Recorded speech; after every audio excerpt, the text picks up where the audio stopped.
Germany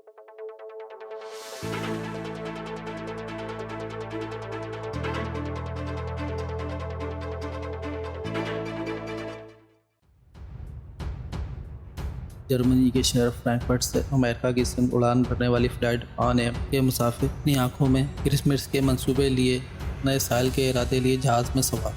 Christmas फ़कत 4 रोज़ दूर थी और नए साल के जश्न की तैयारियां शुरू हो चुकी थी, पर ये मजलूम नहीं जानते थे कि उनकी मौत धमाका खेज मवाद की सूरत में किसी जहाज़ में कुंडली मारे बैठी है। ऑन एयर की फ़्लाइट 103 दहशतगर्दी का शिकार हुई। इसमें एक होलनाक धमाका हुआ था जिसके नतीजे में बोइंग 747 हवा ही में फट गया। ये वाक़या स्कॉटलैंड की फ़ज़ाओं में पेश आया। बम धमाके के वक्त ये सरहदी इलाके लॉकरबी से गुजर रहा था। स्कॉटलैंड का कस्बा लॉकरबी बज़ाहिर एक आम सा मज़ाफ़ाती इलाका था, मगर ये पूरी दुनिया में मशहूर था क्योंकि ये दुनिया की कदीम तरीन सरज़मीनों में से एक है। यही वो खुद था जहाँ किसी ज़माने में डायनासोर्स का बसेरा था। इनके पैरों के बड़े बड़े निशानात अब भी इस इलाके में मौजूद थे। इनकी बाक़ियात भी इधर से बाकसरत मिली। इसी वजह से रिसर्चर और सयाहों की दिलचस्पी का महवर था, मगर 21 दिसंबर 1988 को इसकी शिनाख्त हमेशा के लिए बदल गई। अब ये मौत और दहशत की अलामत बन चुका था। वह सुबह लॉकरबी के बासियों के लिए एक मामूल की सुबह थी। इन्हें किसी हैरत का सामना नहीं करना पड़ा। ना सूरज ग्रहण था, ना ही मौसम में कोई तब्दीली आई थी, ना ही सुनामी अलर्ट जारी हुआ था। ये आफताब तो उन पर अचानक फूटने वाली थी। ऐसे में जब वो अपने रोज़मर्रा के मामला निपटा रहे थे, उन्हें आसमान में जोरदार धमाका सुनाई दी। उन्होंने सर उठाया तो खैरा कर देने वाली रोशनी से सामना हुआ। वो शय इतनी कुव्वत से जल रही थी कि सूरज की रोशनी मान पड़ गई थी। एक पल को अंधेरा सा महसूस हुआ। ये इन्हें बहुत बाद में पता चला कि फ्रैंकफर्ट से बरास्ता लंदन आने वाला तैयारा आसमान में फट गया है। इस वक्त जहाज़ के 1000 फीट की बुलंदी पर।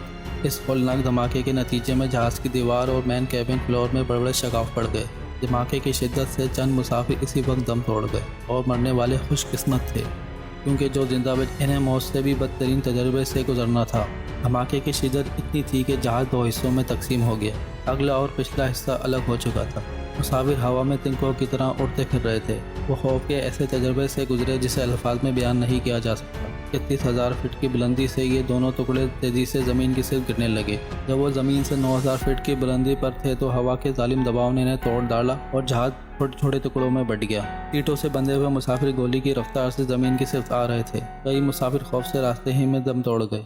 चंद की दिल की धड़कन रुक गई। चंद सांस न लेने की वजह से जाने फानी से कूच कर गए। खुद जो अपने नसीब में होलनाक मौत लिखवा कर लाए थे वो ज़मीन से टकरा कर पाश पाश हो गए। मगर ये सिर्फ इन मुसाफिरों के लिए अज़ाबनाक लम्हात नहीं थी जो जहाज़ में सवार थे। इन्हें तो धमाके के वक्त खबर ही नहीं हुई कि क्या वाक़या रंगनुमा हुआ है, और जो ज़मीन की सिम गिरे वो भी अगले चंद लम्हों में मौत के मुंह में चले गए। अलबत्ता लॉकरबी के बासियों के लिए बहुत देर तक आग और खून का रक्स जारी रहने वाला था, जिसकी खौफनाकी इनकी हड्डियों में उतर गई और इनकी तारीख का हिस्सा बन गई। वह एक होलनाक मंजर था। लाशें यूँ आसमान से गिर रही थी जैसे मौत की बारिश हो रही।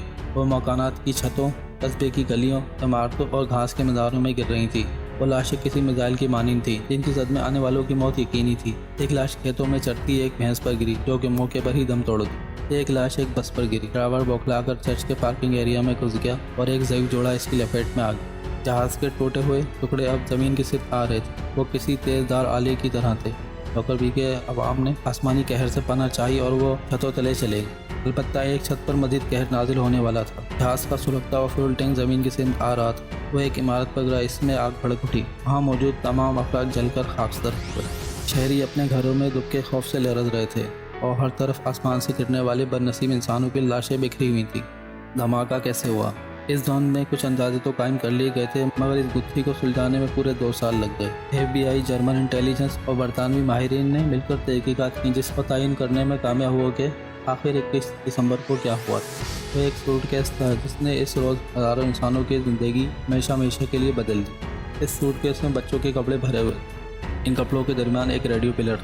धमाका खेज़ मवाद इसी रेडियो प्लेयर में नस्ब किया गया था।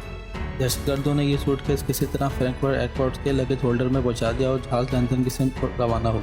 वो बरतानिया में सिक्योरिटी का निज़ाम खड़ा है, मगर लंदन एयरपोर्ट पर जब ऑन एयर के मुसाफिरों को न्यूयॉर्क जाने वाले बोइंग 747 में मुंतकिल किया गया तब एक फाश गलती हो गई।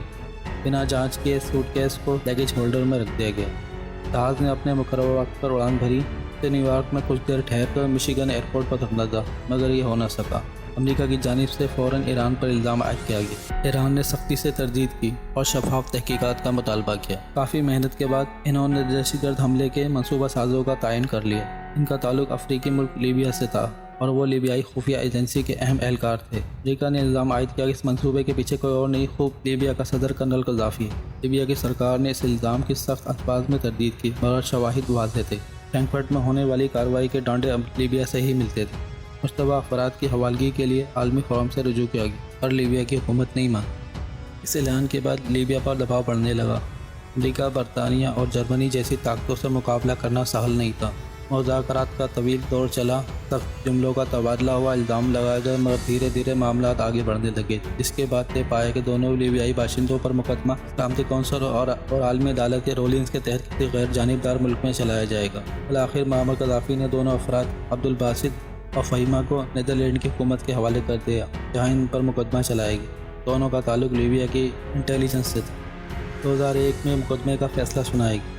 ایک لیبیائی باشندے کو شواہد نہ ملنے کے بعد بری کر دیا گیا، جبکہ عبدالباسط کو 270 افراد کی موت کا ذمہ دار ٹھہراتے ہوئے سزائے موت سنائی گئی۔ البتہ یہ شخص بھی 2009 تک ہی پابند سلاسل رہا۔ اسے کینسر کے مزید مرض نے آن لیا، جس کے بعد 2009 میں اسکاٹ لینڈ کی سرکار نے اسے رہا کر دیا۔ عبدالباسط کا 2012 میں کینسر کے باعث انتقال ہوا۔